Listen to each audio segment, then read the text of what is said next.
Let's take a look at the global market highlights and news for April 3rd, 2014. Data remains positive for the U.S. Home Depot, one of the big winners of the day, and the ADP report shows a sharp upswing in jobs. Let's see what's happening in the global markets now.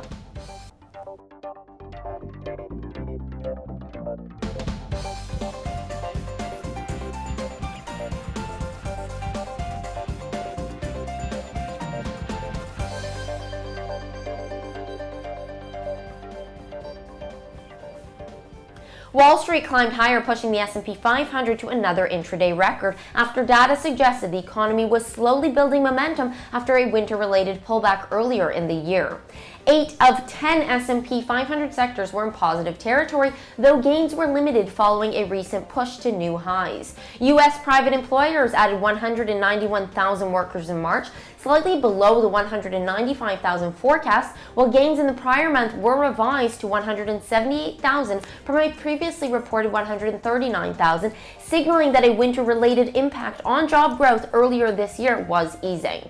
The Dow Jones Industrial Average rose 14.59 points to 16,547.2. The S&P 500 gained 3.99 points to 1889.51 after hitting an intraday record high of 1890.80. The Nasdaq Composite added 4.942 points to 4272.982.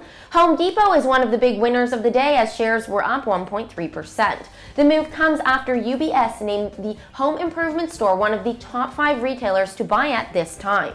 Furthermore, recent housing data indicates that home prices in a number of states hit all-time highs in February. This is an indication that the majority of homeowners in those locations are no longer underwater on their residence. This is great signs for Home Depot because customers who are not underwater spend substantially more on their home than those who are upside down.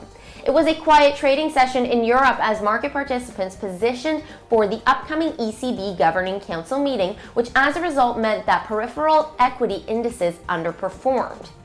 In the foreign exchange market, the dollar reached a high of 2 months versus the yen on Wednesday as a private report indicated that companies in the U.S. had boosted their payrolls by the most in 2014 during March, which backed the case for interest rates to be increased by the U.S. Federal Reserve. The U.S. dollar gained only the first time in the past 4 days versus the euro, as a prediction has been made by analysts that April 4th data will show that employers in the U.S. added jobs during March. The European Central Bank holds a monetary policy meeting on Thursday afternoon. Policymakers in the European Central Bank will keep the main refinancing rate the same at 0.25% on Thursday, which is a record according to the majority of economists surveyed. The euro has been weaker by 0.6% against the dollar since Mario Draghi on March 13th said the rate of exchange is increasingly relevant in our assessment of stability of prices. In the commodity space, despite a fall in API inventories, WTI and Brent crude futures traded steady in minor negative territory, with Brent prices weighed on by further reports of blockade ending within days in Libya. Of note, NATO's top military commander said that the situation with Russia's forces on the Ukrainian border remains incredibly concerning. Market participants will get to digest the release of the latest ADP employment change, factory orders, and the release of the weekly DOE reports. Crude oil inventories dropped by 2.4 million barrels, the Energy Department reports on Wednesday.